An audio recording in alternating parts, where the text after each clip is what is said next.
नमस्कार। आज की कहानी है 40 की उम्र के बाद का प्यार।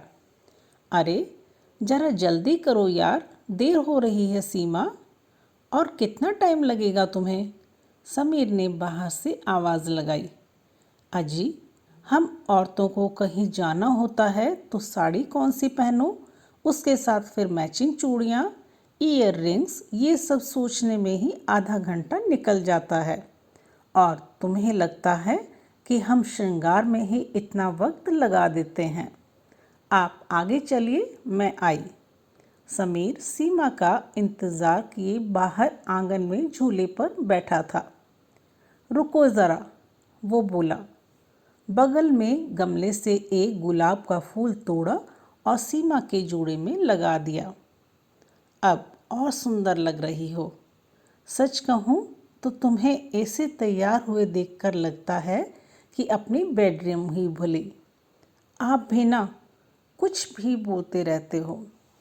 बच्चों ने अपने लिए पार्टी रखी है और इस उम्र में ये सब बातें करते थोड़ा तो लिहाज किया करो। अरे इस उम्र में मतलब? देखा जाए तो सच्चा प्यार 40 के बाद ही शुरू होता है। दोनों बातें करते करते गाड़ी में बैठ गए। अच्छा सुनो, तुम्हें कुछ बताना है, उसने कहा। सीमा बोली, अब क्या रह गया बताने के लिए? मुझे ना बड़ा डर लगता है जब तुम इतना सस्ती संवरती हो। ऐसा लगता है कि कहीं तुम्हें किसी की नज़र ना लग जाए। तुम भी ना कुछ भी सोचते रहते हो। सामने देखकर गाड़ी चलाओ। वो फिर कहता है कि तुम्हारी जैसी बीवी हो तो कोई भी कवि बन जाए। सीमा बोली, अब बस भी करो। बातों बातों में पता ही नहीं चला होटल कब आ गया। उतरो चलो। रोहित और काव्या हाथ में बुके लेकर खड़े थे। Happy anniversary mummy papa. कई दोस्त और उनकी फैमिली भी आई हुई थी। दोनों ने केक काटा और एक दूसरे को खिलाया भी। समीर ने गिफ्ट में एक नेकलेस दिया। थोड़ी देर बाद अचानक सीमा को चक्कर आने लगे और वो कुर्सी का सहारा लेकर बैठ गई। बच्चों को पता चला तो वे पार्टी भी एंजॉय नहीं कर पाएंगे और चिंता करने लगेंगे।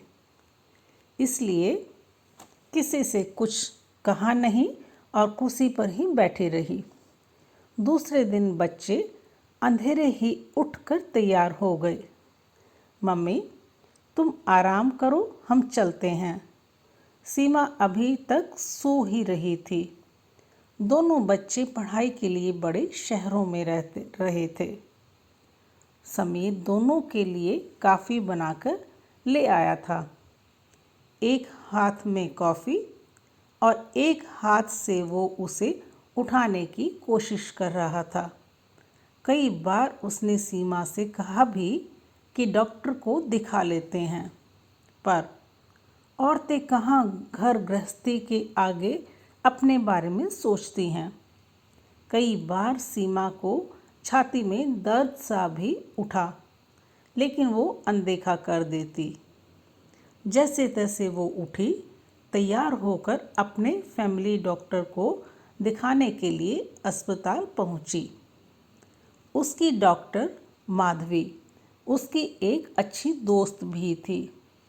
माधवी ने उसका चेकअप करना शुरू किया। जिस तरीके से सीमा अपनी तकलीफ़ के बारे में बता रही थी, उसके संकेत एक गंभीर बीमारी की तरफ दर्शा रहे थे।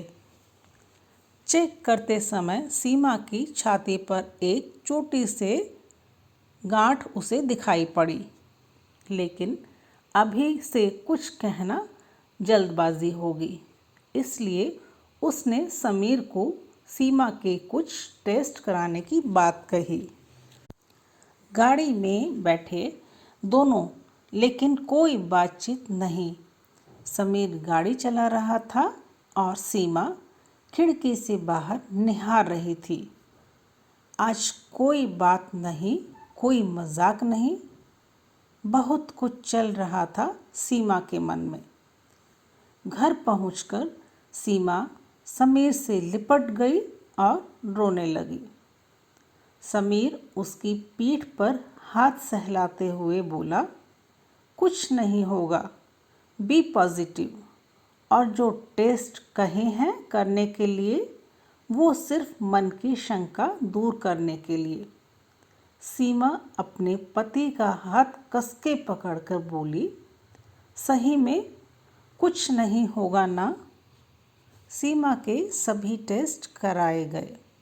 रिपोर्ट आई तो दोनों के मन में एक घबराहट सी थी। माधवी ने रिपोर्ट देखकर कहा, सीमा, डरने की कोई बात नहीं है। आज की जीवन शैली, रहन सहन और भी वजह है जिनकी वजह से कैंसर बढ़ता जा रहा है, पर वो ठीक भी किया जा सकता है। इसमें डरने जैसी कोई बात नहीं है। कैंसर का नाम सुनते ही सीमा के हाथ कपकपाने लगे। देखो समीर, कैंसर पूरे तरह से ठीक हो सकता है, पर इसमें इलाज के साथ साथ पेशेंट को मानसिक तौर पर भी सहारे की ज़रूरत होती है। सीमा को ब्रेस्ट कैंसर है और हमें जल्द से जल्द ट्रीटमेंट शुरू करनी पड़ेगी। और क्या? सीमा ने पूछा। तुम्हारी सीधे तरफ की ब्रेस्ट निकालनी पड़ेगी। दोनों हॉस्पिटल से घर आ गए।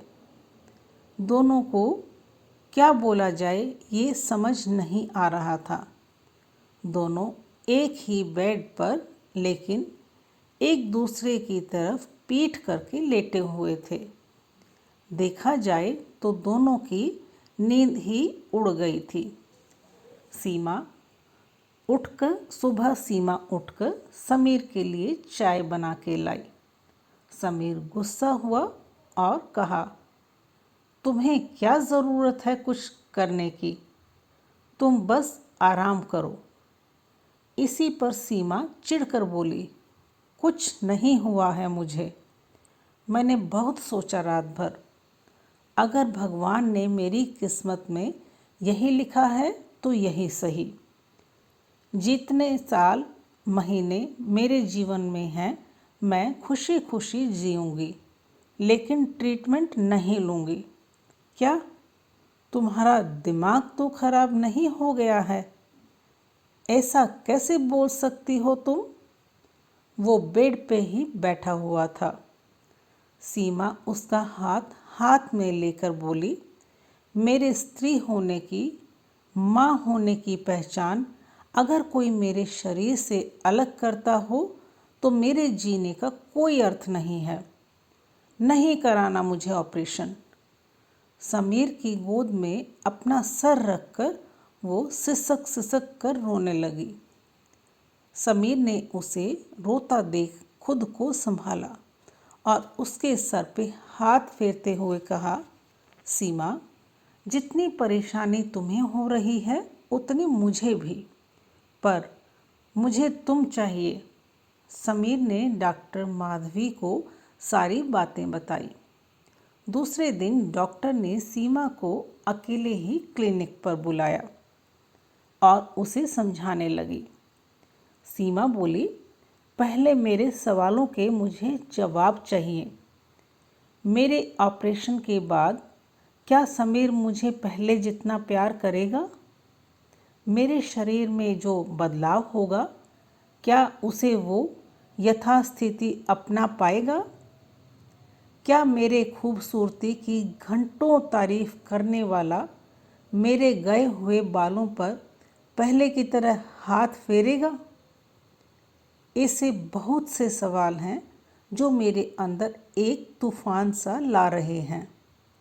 मेरे औरत होने का, एक स्त्री होने का हिस्सा मेरे शरीर से अलग हो जाएगा। 4 औरतें जमा होने पर मुंह पे दया दिखाएंगी और पीछे से चोर नज़र से मेरे पल्ले के नीचे से झांकने की कोशिश करेंगी।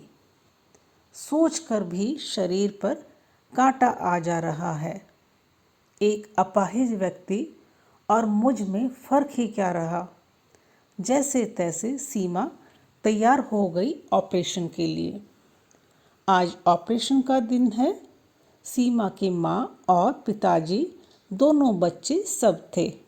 उसे ऑपरेशन के लिए ले जाया जा रहा था, लेकिन उसकी नज़रें किसी को ढूंढ रही थी।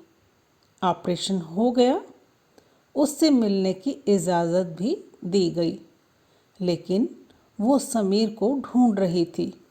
अचानक वो सोचने लगी कि अब वो ऐसे ही बर्ताव करेगा, वो उसे ऐसे ही टालने की कोशिश करेगा। 2 दिन हो गए ऑपरेशन को, लेकिन समीर नहीं आया। आखिर में उससे रहा नहीं गया और उसने पूछ ही लिया अपने बच्चों से, पापा नहीं आए अभी तक, कहाँ हैं वो? बच्चे बोले, पापा ऑफिस के काम से टूर पर गए हैं। ये सुनकर सीमा को बड़ी तकलीफ हुई। मेरे ऑपरेशन से ज़्यादा ज़रूरी है ऑफिस टूर? वो मन ही मन बुदबुदाई। 4 दिन बाद समीर हॉस्पिटल आया सीमा से मिलने। कैसी हो सीमा? मुझे तुम्हारे ऑपरेशन के समय रुकना संभव नहीं था, इसलिए मैंने माँ और पिताजी को बुला लिया था। वैसे भी कोई ज़रूरत नहीं थी किसी की यहाँ। डॉक्टर्स नर्स हैं यहाँ देखभाल के लिए। उसके बोलने में थोड़ी कड़वाहट सी आ गई थी। हाथों पर इंजेक्शन दे देकर उसकी कलाई पर निशान से बन गए थे। चिड़चिड़ भी होती थी, कमज़ोर भी लगने लगी थी, चेहरा सूख गया था। यूँ कहो तो उसकी सुंदरता को नज़र लग गई थी। आज सीमा को डिस्चार्ज मिलने वाला था। मम्मी मामा गाड़ी लेकर आ रहे हैं, बस थोड़ी देर में ही चलेंगे। सीमा के चेहरे पर जरा सी भी खुशी नहीं थी, क्योंकि समीर उसे लेने नहीं आया था। भारी मन से वो गाड़ी में बैठ गई। मेरा पति भी दूसरे पतियों जैसा ही निकला। सारे पुरुष एक जैसे ही होते हैं। अंदर से बहुत गुस्सा भरा पड़ा था समीर के प्रति। ख्यालों में सोचते सोचते घर कब आ गया पता ही नहीं चला। सभी गाड़ी से उतर गए और सामने देखती है तो समीर आरती की थाली लिए। पूरा घर फूलों से सजाया हुआ था। घर के बाहर से लेकर सीमा के कमरे तक गुलाब के फूलों का रेड कारपेट बिछा दिया गया था। समीर को सामने देख उसका मन भर आया। उसका इस तरह स्वागत होगा उसने सोचा भी नहीं था। सब कुछ उसे सपने की तरह लग रहा था। वो अंदर गई। कमजोरी के कारण उसे खड़े होने में दिक्कत आ रही थी। समीर उसे पकड़कर अंदर तक ले गया। तुम आराम करो, मैं डॉक्टर को भेजता हूँ। डॉक्टर ने सीमा को उसका डाइट प्लान समझाना शुरू किया। बोलते बोलते कहने लगी, सीमा तुम सही में बहुत खुशकिस्मत हो जो तुम्हें ऐसा पति मिला है।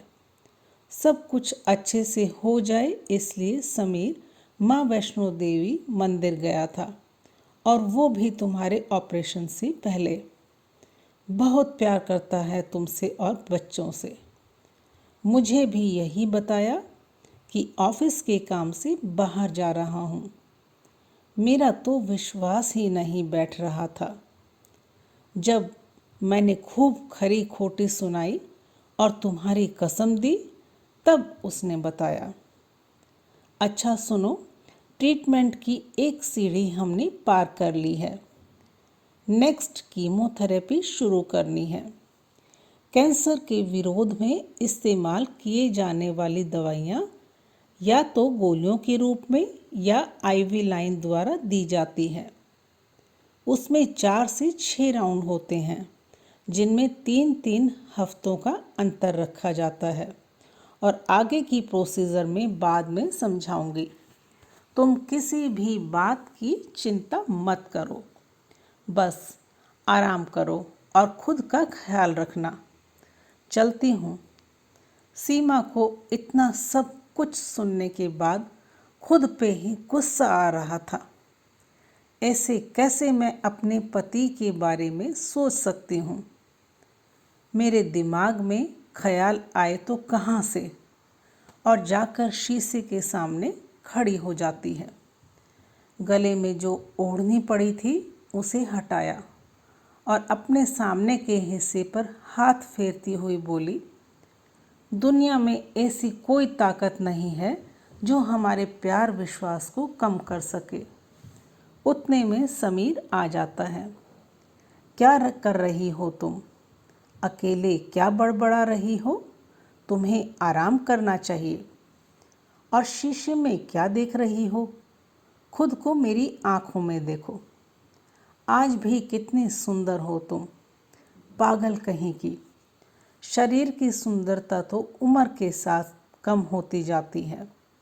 बाल सफ़ेद होने लगते हैं, दांत गिरने लगते हैं, पर उसका ये मतलब तो नहीं कि प्यार ही कम हो जाए। उल्टा ये तो उम्र की तरह दिनों दिन बढ़ना ही चाहिए। और कुछ चीज़ें ऐसी होती हैं जो जताई नहीं जाती, महसूस की जाती हैं। आज भी और मरने तक मेरा प्यार तुम्हारे लिए जैसा था वैसा ही रहेगा। शरीर की सुंदरता से ज़्यादा मन की सुंदरता मायने रखती है पगली।